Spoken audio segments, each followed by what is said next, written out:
be good to your families. They dealt with each other out of love and respect. You read the books of the Salaf. They rarely called each other by name. It was always a kunya, Ya Aba Sulaiman.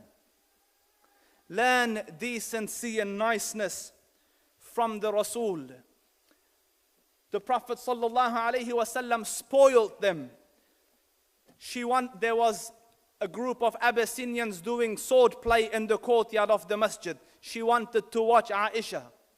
So she said, can I watch? So the Prophet stood in front of her to let her watch from over his shoulder so that she's covered behind him.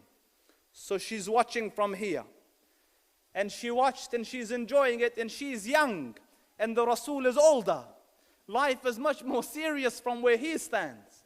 So he stood and stood and stood, and then he said, is it enough, Ya Aisha? And she says, I wanted to see how much he loves me. So I said, no, stay. So she said, I watched him change legs. You know, like a person gets tired and they swap legs like that. I watched him like that.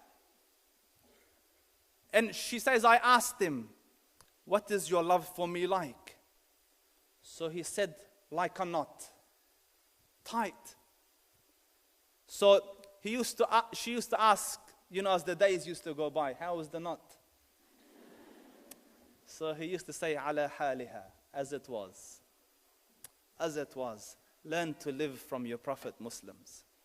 Learn to be sunshines in your houses.